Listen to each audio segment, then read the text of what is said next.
Praise the Lord. ક્રિસ્મોલ અભય તથા બહેનો, જુલાઈ 13મી તારીખ દિવ્ય ધ્યાન સંદેશમાં તમારું સ્વાગત છે. શાસ્ત્રપાઠ સાંભળીએ. માથ્યુનો ગ્રંથ 10મો અધ્યાય 24થી 33મી કલમ સુધી.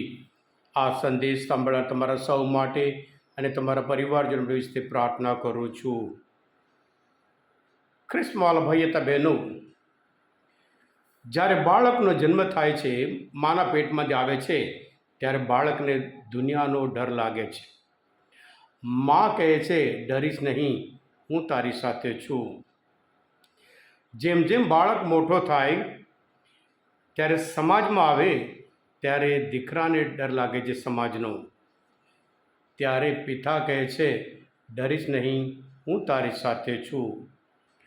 હજુ જેમ જેમ મોટો થાય માણસ, દુનિયામાં જ્યારે બુરાઈ હોય, અધર્મ હોય, અન્યાય હોય, અત્યાચાર ચાલતું હોય, અનિષ્ટ ચાલતું હોય, એ બધું જોઈને જ્યારે માણસને ડર લાગે ત્યારે ઈશ્વર કહે છે, ડરીશ નહીં, હું તારો ઈશ્વર તારી સાથે છું.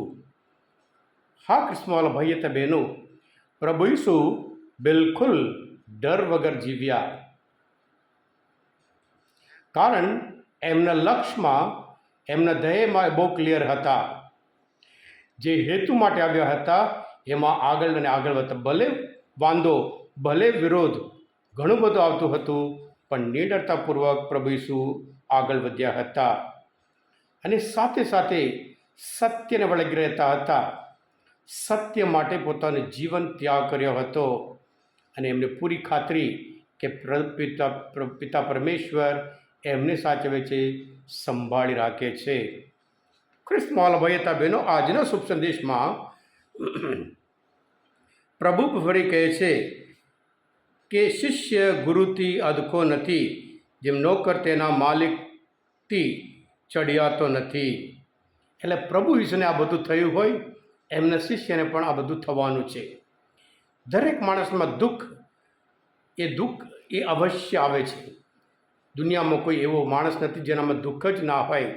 દરેક માણસમાં અલગ અલગ દુઃખ આવે.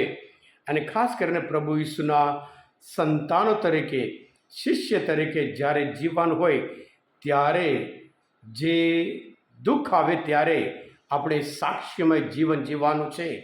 એમ કરીને પ્રભુ આજના શુભ સંદેશ દ્વારા આપણને શીખવાડે છે. જેમ પ્રભુ ઈસુ નિડરતાપૂર્વક આગળ વધ્યા હતા, એમના શિષ્ય પણ નિડરતાપૂર્વક આગળ વધ્યા. કારણ કે એમને પૂરી ખાતરી કે સત્ય છે એ ઈસુ છે. એ સત્ય માટે જો પ્રભુ ઈસુ પોતે એમનું જીવન ત્યાગ કર્યું હોય, અને પ્રભુ ઈસુ માટે એમના શિષ્ય પણ એમનું જીવન ત્યાગ કરવા તૈયાર થયા હતા. હા ક્રિસ્મોલ ભાઈ હતા બહેનો, ગઈકાલના શુભ સંદેશમાં આપણે જોયું હતું, માણસ હંમેશા મનસ્વી રીતે જીવવા માટે કોશિશ કરે છે. એના લીધે ઈશ્વરનો વિરોધ કરે છે, ઈશ્વરના વચનનો વિરોધ કરે છે. જેમ યોહાનના ગ્રંથમાં 1 અધ્યાયમાં 11મી કલમમાં આપણે જોઈએ છીએ, પ્રકાશ આ પૃથ્વી પર આવ્યો, પણ અંધકારના લોકો એને રિજેક્ટ કર્યા હતા, જેથી કરી તેઓ હંમેશા અંધકારમાં જીવી શકે. એટલે પ્રભુ ઈસુ આજના શુભ સંદેશમાં બીજું એક કારણ આપે છે. એ લોકો તમારો વિરોધ કરશે, શુભ શેષનો વિરોધ કરશે, એટલા માટે તેઓ શેતાનને ત્યાગ કરવું પડશે. આપણે બધા બાપ્તિસ્મામાં વચન આપીએ ત્યારે શેતાનને છોડવા માટે ત્યાગ કરવા વચન આપ્યું હોય. આ જીવન, આપણા જીવનમાં હંમેશા ચોઈસ છે, સિલેક્ટ કરવાનું છે, આ કે આ. પ્રભુ ઈસુને વળગી રહેવાનું કે નહીં રહેવાનું, સત્યને વળગી રહેવાનું કે નહીં વળગી રહેવાનું. એટલે જ્યારે આપણે વિશ્વાસમાં જીવન જીવીએ, સાક્ષ્યમય જીવન જીવીએ, ત્યારે આપણે જે શેતાન હોય, જે અંધકારની શક્તિ હોય, કે દુનિયાવી બાબત હોય, આ બધું આપણે ત્યાગ કરવાનું છે. એટલે પ્રભુ ફરી ફરી કહે છે આજના શુભ સંદેશમાં પણ, ડરશો નહીં, કારણ હું તમારો ઈશ્વર તમારી સાથે છું. હા ક્રિસ્મોલ ભાઈ હતા બહેનો, યહોશુઆને કહેવામાં આવ્યું હતું, યહોશુઆના ગ્રંથમાં 1 અધ્યાય 6ઠી કલમમાં, જે મોસે સાથે હું હતો એવી રીતે હું તારી સાથે રહીશ, ડરીશ નહીં, બળવાન થજે અને બહાદુર થજે. એમ કરીને પ્રભુ એમને વચન આપે છે.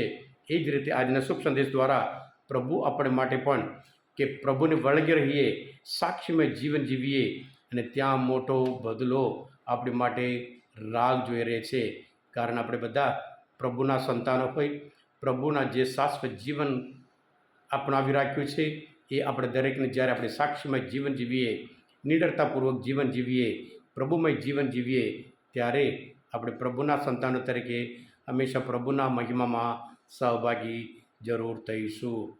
હા કિસ્માલાભાઈ તબેનો આ સંદેશ શાસ્ત્રપાઠ સમજવા માટે, પ્રભુ ઈસુને ઓળખવા માટે મદદરૂપ થયા હોય, દિવ્ય દયાનો સંદેશ તમે પોતે સબસ્ક્રાઈબ કરજો અને બીજા માટે પણ ફોરવર્ડ કરજો, જેથી કરી જેવી રીતે આપણે સાક્ષીમય જીવન જીવીએ તેઓ પણ હંમેશા સાક્ષીમય જીવન જરૂર જીવી શકીએ. તમે બધા આશીર્વાદિત છો, અભિષિક્ત છો. પ્રભુ ઈસુ, હું તમારામાં વિશ્વાસ રાખું છું. બોલો દિવ્ય દયાનો જય.